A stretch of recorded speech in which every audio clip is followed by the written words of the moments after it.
이 아침에 하나님의 말씀을 보겠습니다. 신약 성경입니다. 로마서 말씀입니다. 로마서 10장입니다. 신약 성경 252페이지에 있습니다. 252페이지 로마서 10장입니다. 1절 말씀부터 13절까지 기록된 하나님의 말씀을 보겠습니다. 로마서 10장 1절부터 13절까지입니다. 함께 말씀을 읽으실 때 하나님의 음성을 듣는 복된 시간 되시기를 바랍니다. 읽겠습니다. 형제들아, 내 마음에 원하는 바와 하나님께 구하는 바는 이스라엘을 위함이니 곧 그들로 구원을 받게 함이라. 내가 증언하노니 그들이 하나님께 열심히 있으나 올바른 지식을 따른 것이 아니니라. 하나님의 의를 모르고 자기 의를 세우려고 힘써 하나님의 의에 복종하지 아니하였느니라. 그리스도는 모든 믿는 자에게 의를 이루기 위하여 율법의 마침이 되시니라. 모세가 기록하되 율법으로 말미암는 의를 행하는 사람은 그 의로 살리라 하였거니와 믿음으로 말미암은 의는 이같이 말하되 내 마음에 누가 하늘에 올라가겠느냐 하지 말라 하니 올라가겠다 하면 그리스도를 모셔 내리려는 것이요 혹은 누가 무저갱에 내려가겠느냐 하지 말라 하니 내려가겠느냐 하면 그리스도를 죽은 자 가운데서 모셔 올리려는 것이라.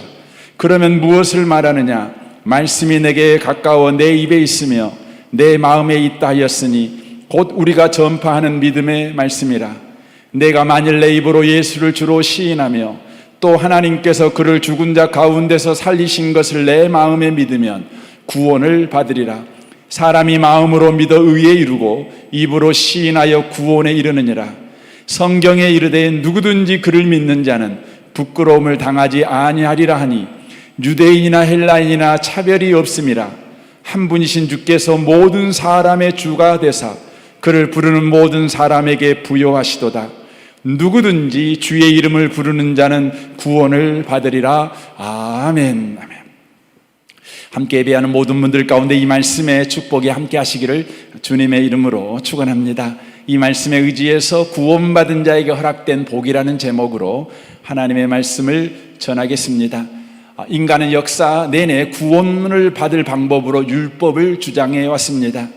인간이 만든 모든 사상과 철학 그리고 종교가 공통적으로 주장하고 강조하는 것입니다. 이는 율법대로 살면 구원받고 율법대로 살지 못하면 심판받는다는 원인과 결과의 법칙입니다. 인과율인 것이죠. 심는 대로 거둔다는 것입니다. 이 원인과 결과의 법칙은 역사 내내 율법은 구원의 조건이라는 근거로 사용되어 왔습니다. 특별히 이 부분에 열심을 가진 민족이 있었는데 이 민족이 바로 이스라엘 민족입니다. 그러나 이는 율법 주신 하나님의 의도에서 완전히 벗어난 방향이었습니다. 그리하여 이스라엘 민족은 예수를 죽였습니다. 왜 예수를 죽였을까요? 그들이 하나님에게 무관심했기 때문입니까? 아닙니다.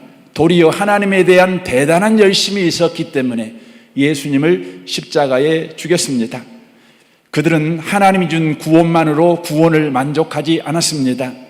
그들은 더 종교적이 되어 그들의 구원 문제에 있어서 하나님과 파트너가 되고자 했습니다. 하나님은 그들을 택하였고 이제 그들은 그 하나님의 택하심이 옳았다는 것을 그들 자신의 종교적 열심으로 증명해 보이려고 했습니다. 그렇게 함으로써 그들은 하나님의 주신 은혜가 마치 자신들의 종교적 헌신과 열심으로 성취한 보상인 것처럼 바로 바꾸어 버린 것입니다. 하나님의 은혜를 자신들의 공로로 얻기에 그들은 하나님의 은혜를 무시했고 하나님의 선하심에 의지하기보다는 자기들의 선함을 의지하게 되었던 것입니다. 비극은 그런 의도를 가진 종교적 열심과 헌신은 아주 미묘한 형태의 불순종이며 우상숭배라는 사실입니다. 그것은 하나님께 복종시키기를 꺼려하는 바로 불순종입니다. 그리고 자기 스스로가 충분히 선하고 강하고 또 분별력이 있어 하나님과의 관계를 얼마든지 유지할 수 있다는 바로 우상 숭배가 되는 것입니다. 그러나 이것은 완전히 틀린 것입니다. 그래서 오늘 본문에서 이렇게 표현합니다. 5절입니다. 모세가 기록하되 율법으로 말미암은 의를 행하는 사람은 그 의로 살리라 하였거니와 믿음으로 말미암은 의는 이같이 말하되 내 마음에 누가 하늘에 올라가겠느냐 하지 말라 하니 올라가겠느냐 함은 그리스도를 모셔 내리려는 것이요 혹 누가 무저경에 내려가겠느냐 하지 말라 하니 내려가겠느냐 함은 그리스도를 죽은 자 가운데서 모셔 올리려는 것이라 라고 말씀합니다. 바로 율법을 지켜 구원을 받으려는 자들은 구원을 받기 위해 구원자를 모셔 오겠다는 위험천만하게 하늘까지 올라가는 자이며 구원자를 구출하겠다고 위험천만하게 무덤까지 내려가는 자들과 같다는 것입니다. 이는 하늘을 감동시키는 공로와 땅에 쌓는 헌신으로 구원을 받겠다는 것입니다. 그러나 하나님이 우리에게 주신 구원은 전혀 그럴 필요가 없다는 것입니다. 왜냐하면 율법은 구원의 조건으로 주신 것이 아니기 때문이라는 것입니다. 우리는 율법이 구원의 조건으로 주신 것이 아니라는 것을 순서를 통해서 이 앞주에 이해했습니다. 만약 율법이 먼저 주어지고 그리고 구원이 주어지는 순서였다면 당연히 율법을 지켜 구원을 받는다는 것이 옳을 것입니다. 그러나 구원이 먼저 주어지고 그 다음 순서에 율법이 주어졌다면 율법은 구원을 받는 조건이 될 수가 없는 것입니다. 그래서 8절이 이렇게 되어 있습니다. 그러면 무엇을 말하느냐? 말씀이 내게 가까워 내 입에 있으며 내 마음에 있다 하였으니 곧 우리가 전파하는 믿음의 말씀이라 라고 말씀합니다. 구원이 율법이 오기 전에 이미 우리에게 와 있다, 이렇게 8절이 말씀하고 있는 것입니다. 이 말씀은 신명기 30장 말씀을 그대로 인용하고 있는 말씀입니다. 신명기 30장 11절입니다.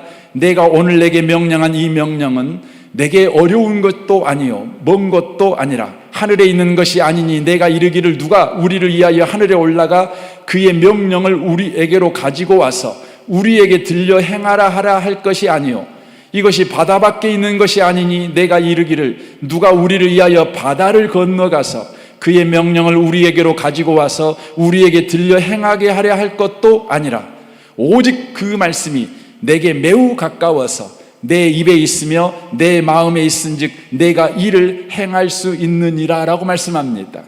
여기에서 말씀하는 것은 율법이 조건이 되어 이를 지킨 자에게 구원이 주어지고 지키지 않는 자에게 심판이 있을 거라는 것을 말하고 있는 것이 아닙니다.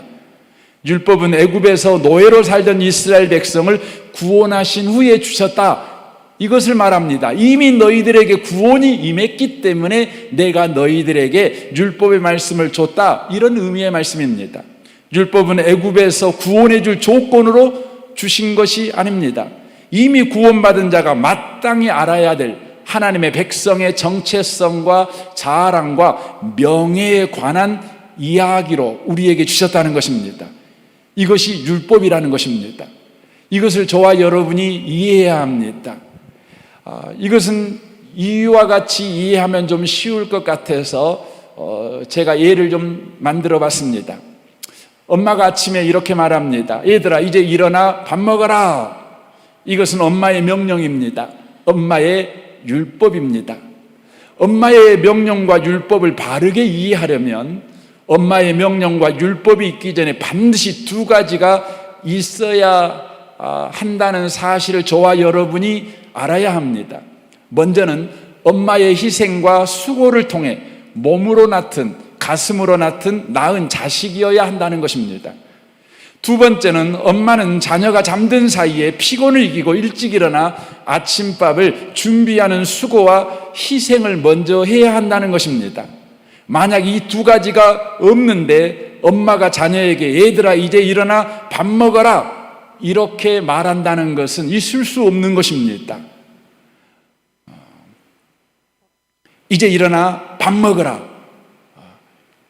이 명령은 엄마의 수고와 희생이 만들어낸 은혜의 이야기입니다.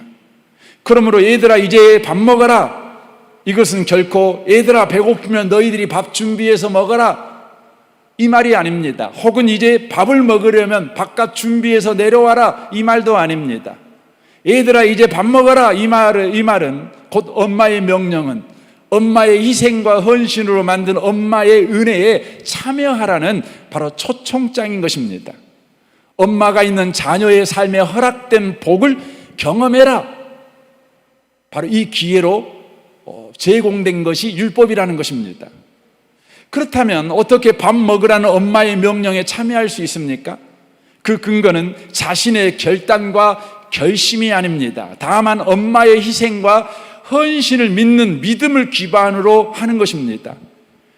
그러므로 이제 일어나 밥 먹으라는 엄마의 명령은 그 명령을 따라 순종하는 자에게 이런 엄마가 있어서 난 너무 좋아 라는 엄마에 대한 자랑이며 이런 엄마의 자녀가 돼서 너무 좋다라는 바로 명예가 되는 것입니다. 그래서 9절은 이렇게 말합니다. 내가 만일 내 입으로 예수를 주로 시인하며 또 하나님께서 그를 죽은 자 가운데서 살리신 것을 내 마음에 믿으면 구원을 받으리라. 사람이 마음으로 믿어 의에 이르고 입으로 시인하여 구원에 이르느니라 라고 말씀합니다. 율법에 순종하는 것은 아들을 십자가에 내어줘 죽이시고 다시 살아나게 하신 하나님의 일을 믿을 때에 참여할 수 있게 됩니다. 그러므로 이와 같이 구원받은 성도가 하나님의 하신 일에 대한 믿음으로 율법을 지킬 때 바로 구원받은 자에게 허락한 복에 저와 여러분이 참여하여 나에게 이런 하나님이 있어서 참 좋다, 하나님에 대한 자랑이 생기며 나는 하나님의 자녀다라는 명예가 저와 여러분에게 생기게 되는 것입니다. 전에는 이스라엘 백성이 율법을 지킬 수가 없었습니다. 종살이하는 그들에게 율법을 지킬 수 있는 자격과 신분이 없었기 때문에 그렇습니다. 품이 있는 인생을 살아갈 품이 있는 신분이 그들에게 없었다는 것입니다. 영광스러운 내용을 채울 수 있는 존재가 아니었다는 것입니다. 그러므로 당연히 영광스러운 삶, 품이 있는 삶, 명예로운 삶을 살아가도록 하는 율법이 그들에게 주어질 턱이 없고 그들은 그 율법을 지킬 수도 없었다는 것입니다. 그러나 그들에게 하나님의 큰 구원이 임하였습니다. 바로의 백성이었던 그들이 하나님의 백성이 되었습니다. 그때 비로소 하나님의 백성된 그들에게 하나님의 백성의 정체성이 무엇이며 하나님의 백성의 자랑과 명예가 무엇인지를 알게 하시기 위해서 그들에게 바로 율법이 주어진 것입니다. 하나님의 백성이라는 근사한 신분이 주어졌을 때 근사하게 인생을 살아내게 하기 위해서 율법이 주어졌다는 것입니다. 얘야 이제 일어나 밥 먹으라는 명령이 주어진 것과 같습니다. 이제 밥 먹기 위해서 돈을 준비할 필요가 없습니다. 또 엄마에게 잘 보이려고 애쓰지 않아도 됩니다. 저와 여러분에게 율법이 주어졌습니다. 이제 저와 여러분은 구원을 받기 위해서 우리의 헌신과 희생이 필요 없습니다. 하나님에게 잘 보이기 위해서 우리가 노력하고 애쓸 필요가 없습니다. 우리는 다만 이제 밥 먹으라고 하는 엄마의 명령을 듣고 믿음으로 참여하면 되는 것입니다. 엄마가 차려놓은 밥을 우리가 먹기에 식탁에 앉으면 되는 것입니다. 엄마가 밥 먹으라고 명령할 때 주방에 들어가서 가스불을 켜고 그곳에 냄비를 올려놓고 물을 붓고 쌀을 씻고 야채를 썰고 이럴 필요가 없습니다. 엄마가 준비해 놓은 식탁 위에 앉아서 바로 믿음으로 엄마가 준비한 식탁에 밥을 맛있게 먹고 그렇게 하루를 살아내면 되는 것입니다. 그래서 마태복음 6장 30절은 우리에게 이렇게 말씀합니다. 오늘 있다가 내일 아궁이에 던져지는 들풀도 하나님이 이렇게 입히시거든 하물며 너희일까 보냐 믿음이 작은 자들아.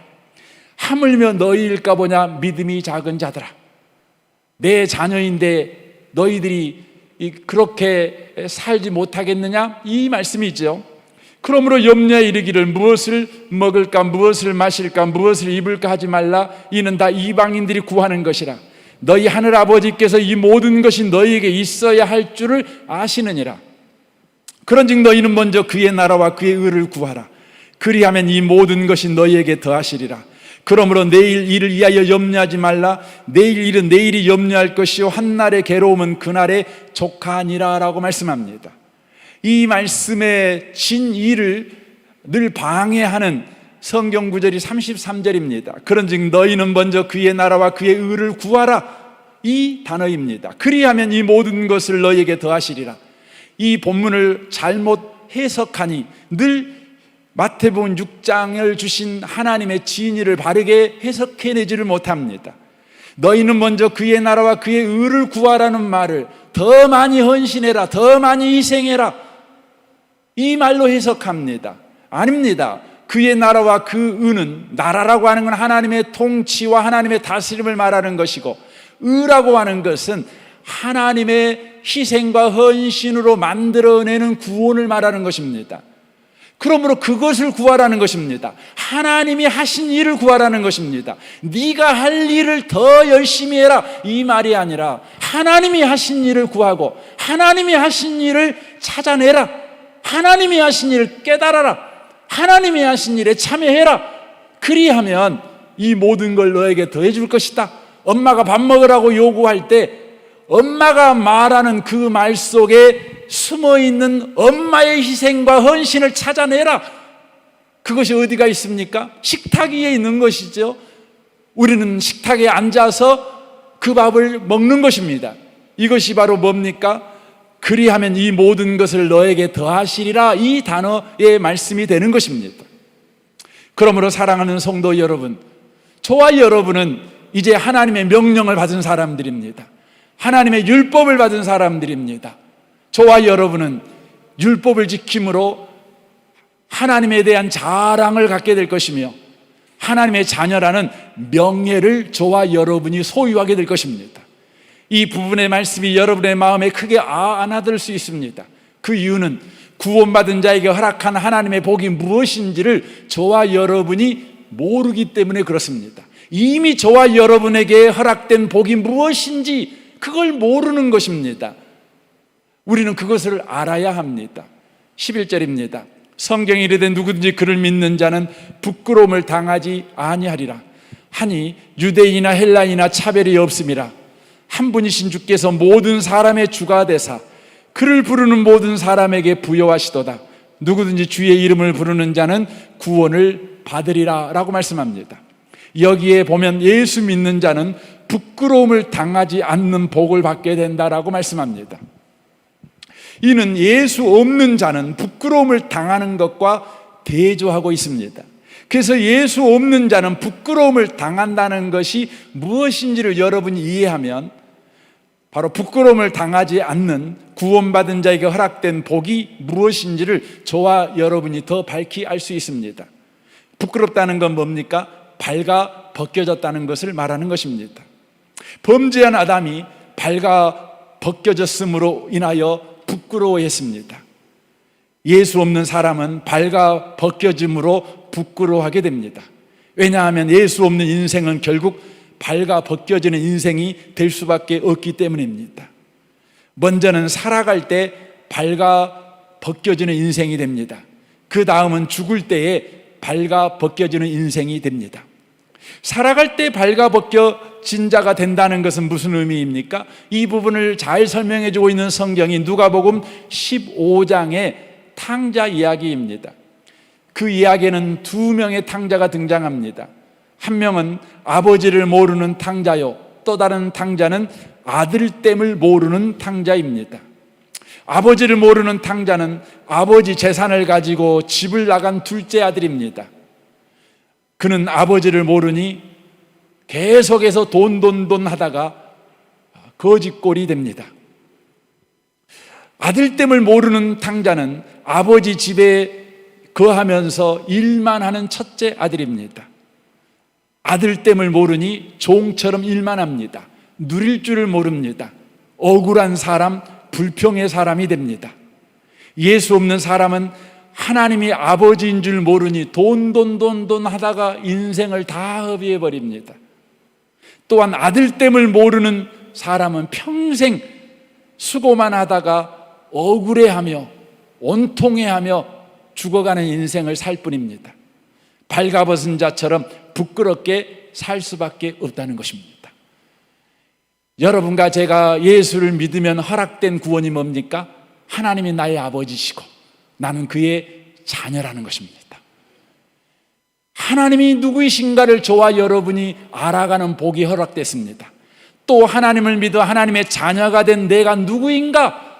바로 그 복이 허락됐다는 것입니다. 그 다음은 예수 없는 사람은 죽을 때 발가 벗겨진 채로 죽습니다.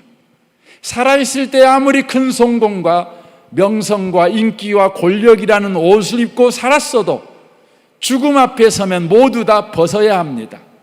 어떤 옷도 입지 못하고 죽음 속으로 발가 벗겨진 채 들어간다는 것입니다.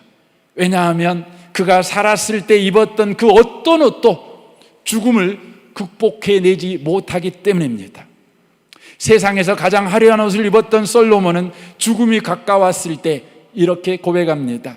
전도서 1장입니다. 다윗의 아들 예루살렘의 왕 전도자의 말씀이라. 전도자가 이르되 헛되고 헛되며 헛되고 헛되니 모든 것이 헛되도다. 해 아래에서 수고하는 모든 수고가 사람에게 무엇이 유익한가라고 고백합니다. 솔로몬은 자그마치 자기 인생을 돌아보면서 헛되다를 5번이나 고백하고 있습니다. 가진 것이 많았다는 걸 말하는 것입니다. 그런 인생을 살아오면서 많은 수고를 통해 많은 것을 가졌습니다.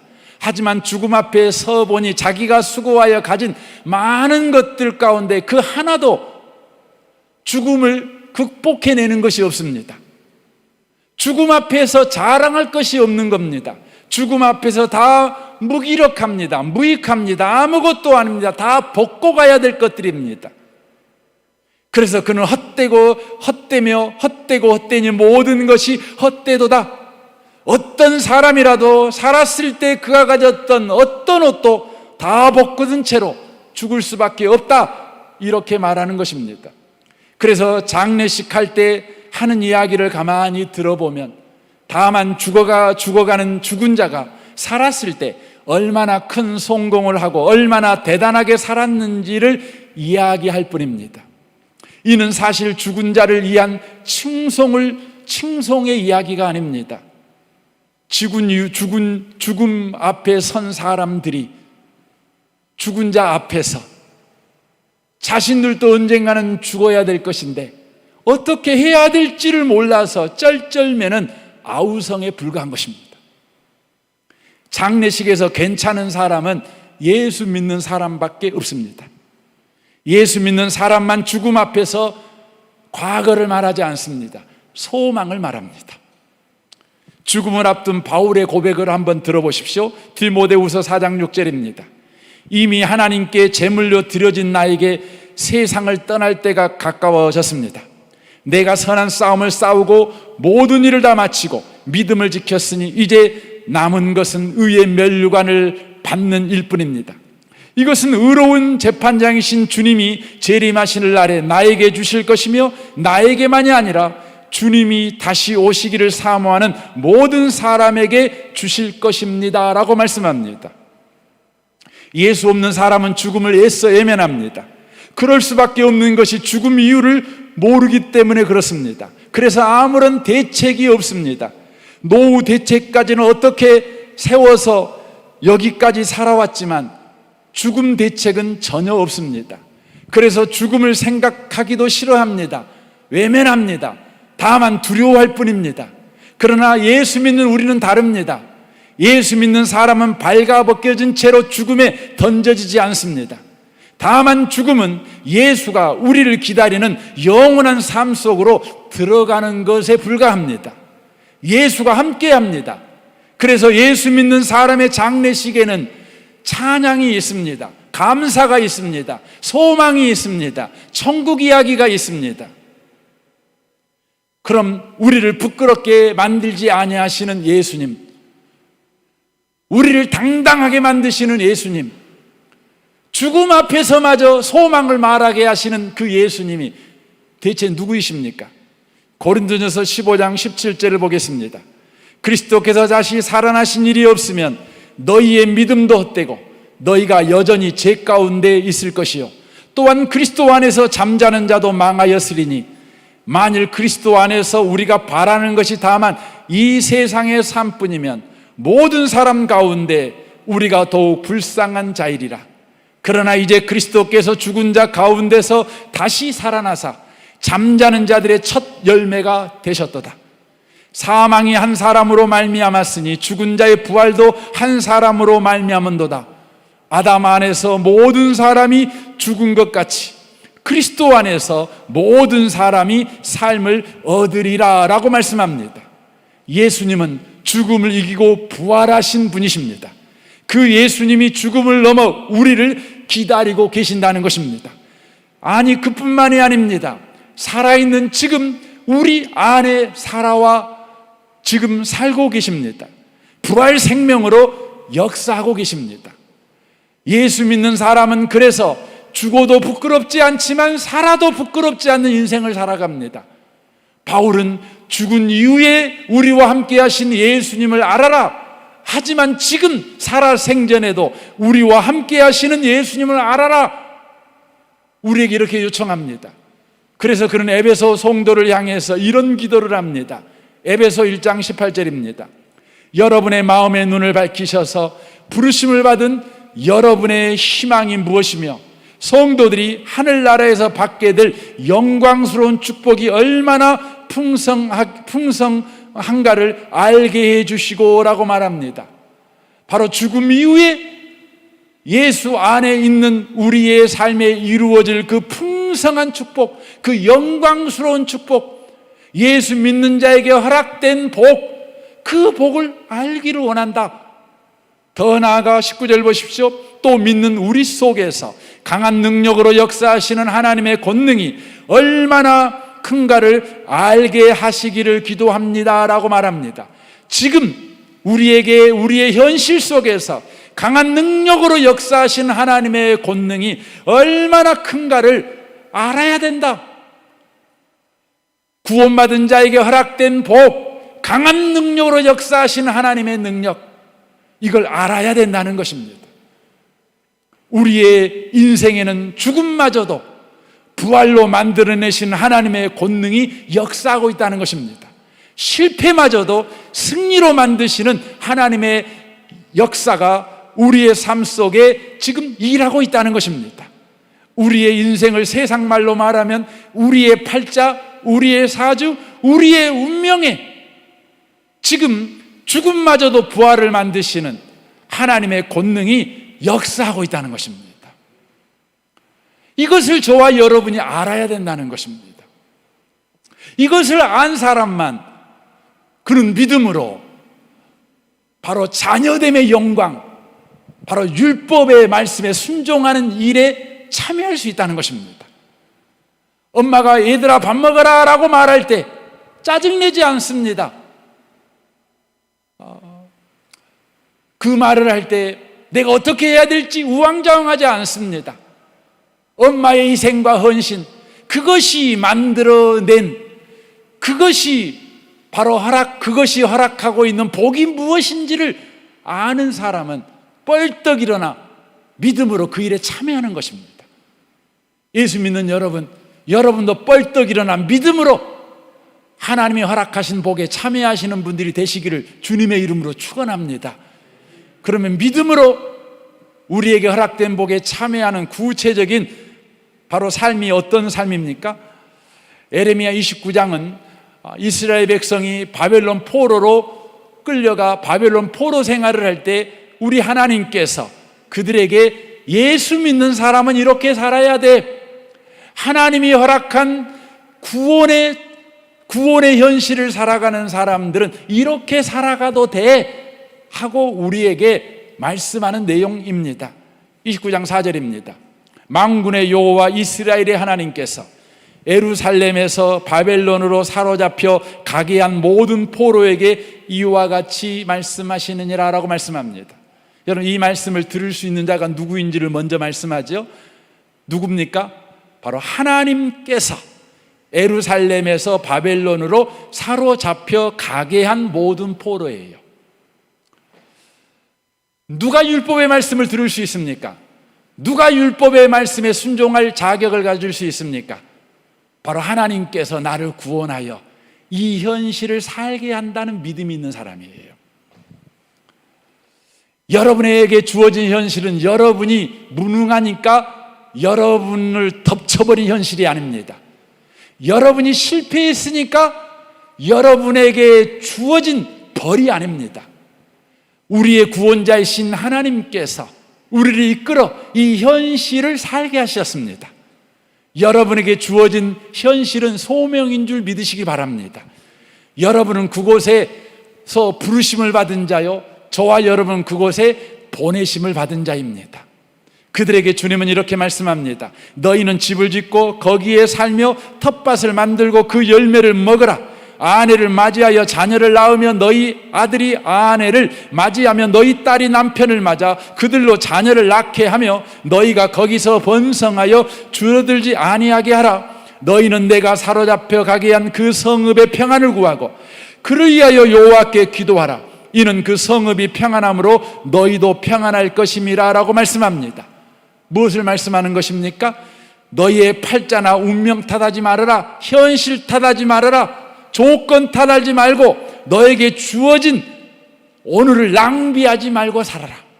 너에게 직장생활이 주어졌다면 직장생활에 최선을 다해라. 너에게 월급이 왔다면 그 월급에 감사하고 월급만큼 살아라. 빚내서 살지 말고 카드 긁어 살지 말고 준 돈만큼 알뜰하게 살아내라. 결혼할 정년기가 됐냐? 그러면 걱정하지 말고 결혼해라. 요즘 아이들은 결혼 안 하려고 하지요. 현실이 너무 팍팍하고 현실이 너무 힘들지 않습니까? 결혼해서 어떻게 집장만 하고 결혼해서 얘 어떻게 교육시킵니까? 내가 가지고 있는 이 쥐꼬리만한 월급 갖고 아이고 이거 가당치도 않아. 자식들한테 미안하고 내가 사랑하는 사람과 결혼하면 그 사람에게 못할 짓 하겠다. 그래서 결혼 포기합니다. 하지만 성경은 말합니다. 아니야. 너는 현실이 주어진 자가 아니라 그리스도를 믿는 자, 예수 믿는 자에게 허락된 복을 받은 자야. 그러니까 너 결혼해도 돼, 너 시집가도 돼, 너 장가가도 돼, 이렇게 성경이 말씀하고 있는 것입니다.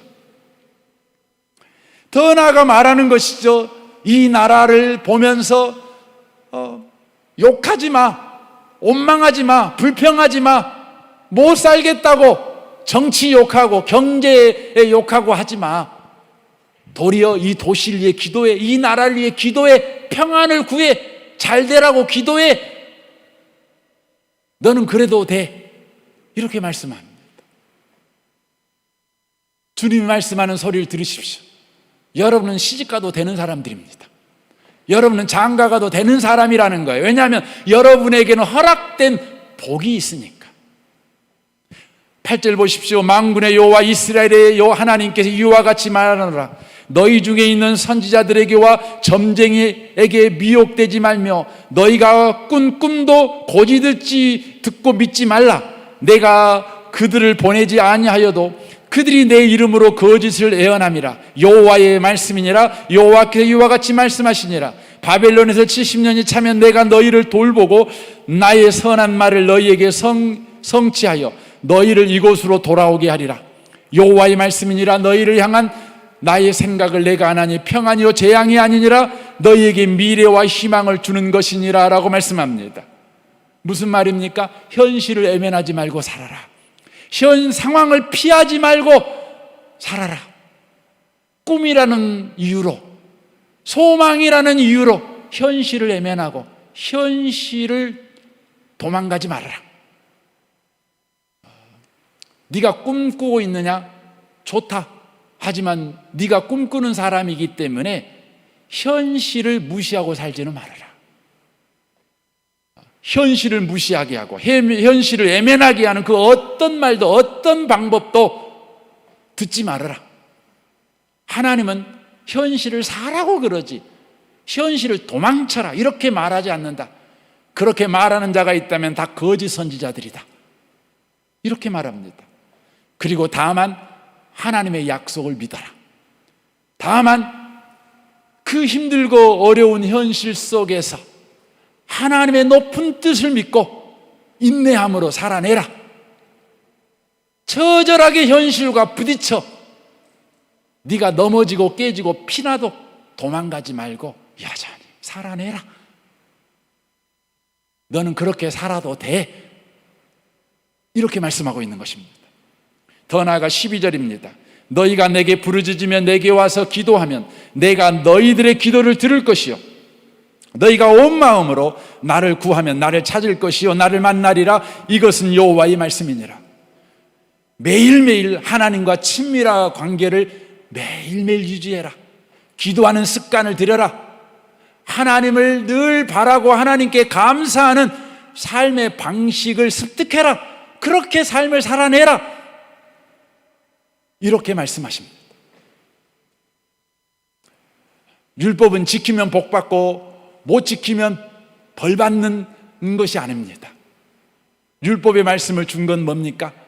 그것은 너는 이미 구원받은 사람이니 그렇게 살아도 돼. 그 말입니다. 엄마가 아침밥 먹어 이렇게 말했다면 너는 와서 그냥 아침밥 먹어도 돼. 그런 너는 사람이야. 너는 그런 좋은 엄마가 있는 사람이야. 너는 그런 좋으신 하나님이 너의 아버지인 사람이야. 그래서 밥 먹으면서 이렇게 너는 고백할 수밖에 없을 거야. 이런 엄마가 있어서 참 좋다. 이런 하나님이 내 아버지여서 참 좋다. 이러라고 율법 준 거다. 그래서 오늘 본문 13절이 말하죠. 누구든지 주의 이름을 부르는 자는 구원을 받으리라. 그렇죠? 간단하지요? 너무 놀랍지요? 누구든지 주의 이름을 부르는 자는. 엄마가 얘들아 아침밥 먹어 라고 말할 때 예 엄마, 그 사람은 아침밥을 먹는 거예요. 그렇죠? 은혜의 복음교회 성도 여러분, 우리는 그리스도인입니다. 우리는 구원받은 사람입니다. 굉장하지 않습니까? 이런 하나님이 있어서 우리는 좋은 인생을 살 것입니다. 이 믿음을 가지고 여러분의 현실을 살아내는 모든 성도 다 되시기를 주님의 이름으로 축원합니다.